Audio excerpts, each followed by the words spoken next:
Detectives eliminate evidence in conflict with theory that Phagan girl never left factory. Atlanta Journal, Thursday, May 1st, 1913. Page 7, column 1. All efforts will be concentrated at inquest Thursday afternoon to show that testimony of witnesses who claim to have seen girl after she entered factory on fatal day is vague and indefinite and contradictory. Night watchman expected to take stand and give information heretofore withheld. This intimation came from detectives Thursday morning after the watchman had been vigorously questioned behind closed doors for more than an hour. Women employees of factory will be called witness admits mistake when the coroner's jury reconvenes Thursday afternoon at 4:30 o'clock. The city detectives will endeavor to eliminate all testimony which tends to refute the theory that Mary Phagan never left the National Pencil Company's factory after she went there to collect her 2 days' wages last Saturday, about noon. The testimony of Edgar Sentell, employee of the Campers Grocery Company, has been a stumbling block in the way of the case from the very first. The detectives have never believed that Mary Phagan left the factory, yet they were confronted with Sentell's positive statement that he saw and spoke to her between 11:30 and 1:30 o'clock Saturday night. At Wednesday's inquest, he said that he was positive that he saw the girl and said that he believed her companion was Arthur Mullinax. Says Sentell was in doubt. Thursday, however, D.W. Adams, a trolley car motorman, came to Chief Beavers and told him that he heard Sentell say shortly after he had testified at the inquest that he was not certain that the woman he saw was Mary Phagan. It might have been Miss Pearl Robinson, Adams quotes Sentell as saying just a short time after he swore positively that he saw and spoke to Mary Phagan. Miss Robinson was at the inquest, was wearing on Saturday evening a dress very much like the one Mary Phagan wore, and earlier in the evening she and Mullinax says they were together.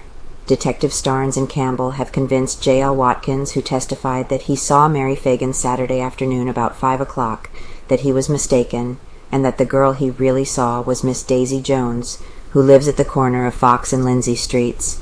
Miss Jones will be at the inquest Thursday afternoon, and Watkins will take the stand to make the statement that his first testimony was in error.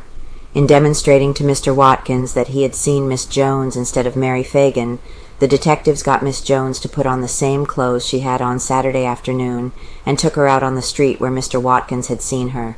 Watkins was immediately convinced that Miss Jones was the girl he had seen. Before the hour of convening of the inquest, a number of detectives were engaged in talking to employees of the factory about general conditions, especially with references to the conduct of the men, employees and employers alike, toward the women who worked there.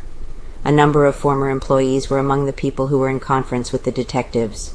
6th arrest made. A 6th arrest in the Phagan murder case was made by detectives at 2 o'clock Thursday. James Connolly, a Negro sweeper employed at the National Pencil Factory, was seen washing a shirt at a faucet in the rear of the building. Before he had completed the work, detectives who had been phoned walked in and placed the man under arrest. There were certain marks on the man's shirt. He claims that they are rust marks. The detectives will hold him, at least until a chemical analysis can determine for certain whether or not the stains were caused by blood. The Negro declared to the police that the shirt was the only one which he possessed, and that he washed so he could appear in it at the inquest, to which he had been summoned. His statement is believed by the police. New information secured. A report that Newt Lee, the night watchman, has given the detectives much additional information was current at police headquarters Thursday morning and was not denied by the officials working on the case. Lee went through another hour's examination Thursday morning, and when he was locked in his cell again, orders were given that he be allowed to communicate with no one. It is now reported that he will go before the coroner's jury when it convenes again at 4:30 in the afternoon. The detectives intimate that Lee has given them new information which will materially help them in solving the mystery of Mary Phagan murder. It bears out the theory, they say, upon which they have been working for the past 2 days. Shortly after 9 o'clock Thursday morning, Lee was brought from his cell at the office of the Chief of Detectives. There he was examined for an hour by Chief Lanford, Chief Beavers, City Detectives Black and Rosser, and Harry Scott, the Pinkerton representative.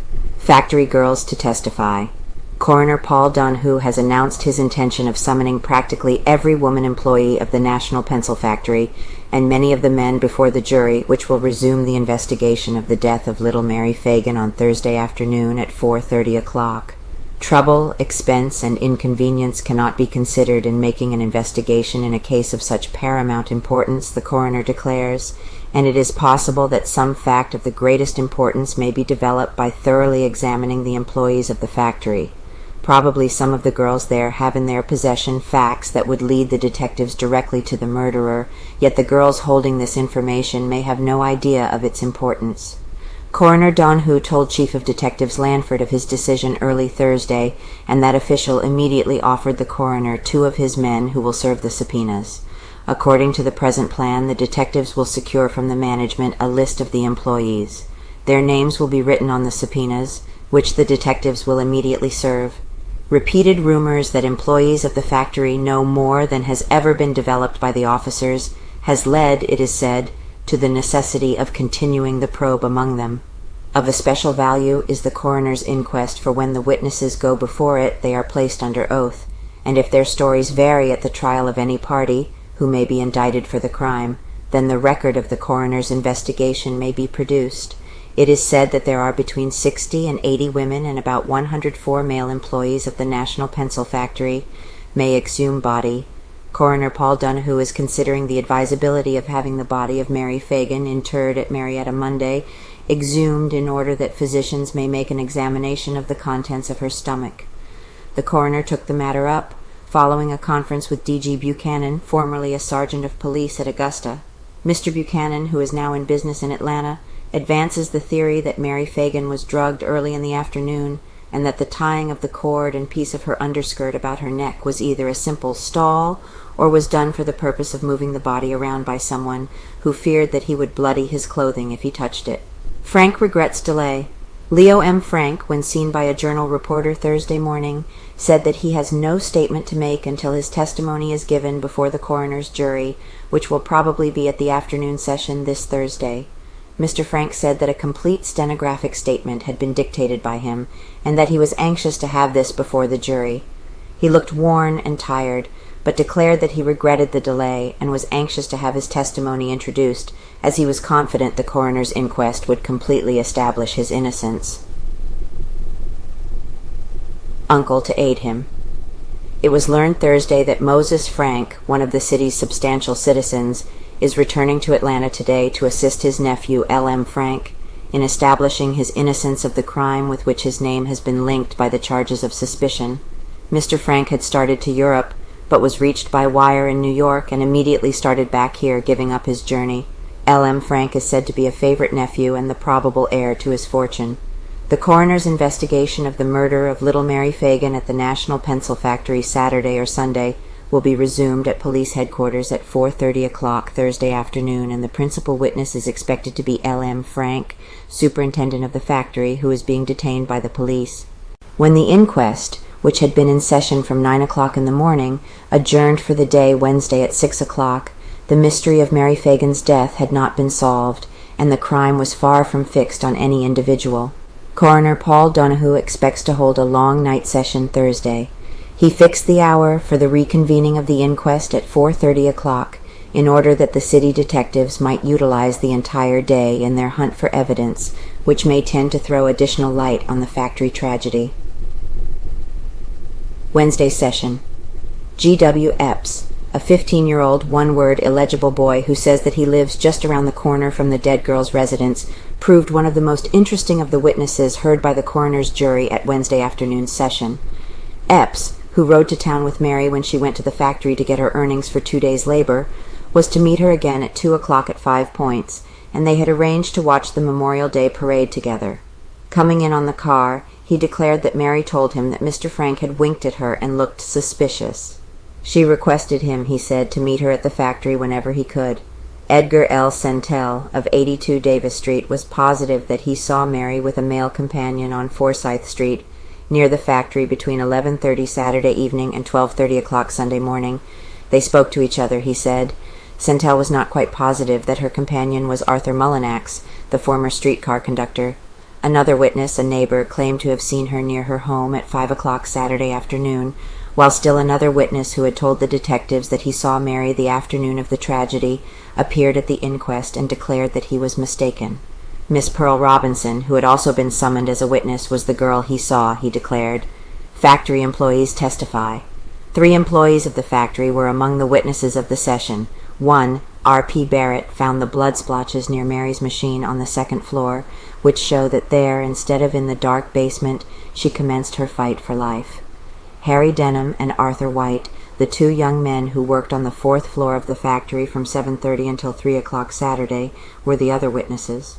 Mr. Frank, they said, came up to their floor shortly after noon, and when told that they couldn't complete their work by 1 o'clock, locked them in the building until about 3 o'clock, when they left him there. J.M. Gant, another of the men held by the police in the case, was on the stand, and he told on oath practically the same story that he has so often told to the detectives and reporters. J.W. Coleman, of 146 Lindsay Street, stepfather of the murdered girl, told the pathetic story of the anxiety of her mother and himself when she failed to appear at home by dusk Saturday evening. Coleman declared Mary Phagan would have been 14 years old had she lived until the 1st day of June. Frank M. Berry, assistant cashier at the Fourth National Bank, was one of the important witnesses at the hearing, and he declared that in his opinion the notes found by the girl's body were written in the same hand as several other notes, which had been written at police headquarters for the detectives by the Negro watchman, Newt Lee. Was factory a rendezvous? Repeated questions from the coroner and the members of his jury attempted to bring from many witnesses the statement that the pencil factory had been visited often after working hours by men and women. No witness before the jury admitted having seen couples enter the place after dark, but it is said that when the jury continues its investigation Thursday, several persons who claim to have seen men and women enter the building at night will be called. Miss Pearl Robinson, of 133 Bellwood Avenue, testified that Arthur Mullinax was with her the greater part of Saturday evening, and it is extremely probable that Mullinax will be released immediately upon the closing of the coroner's probe. Expert embalmers from P.J. Bloomfield's establishment will probably be called before the coroner's jury Thursday afternoon, and they will give it as their opinion that Mary Phagan had been dead 10 hours or more when they received the body. The undertakers were called about half an hour after the arrival of the police at the factory, or shortly after 4 o'clock Sunday morning.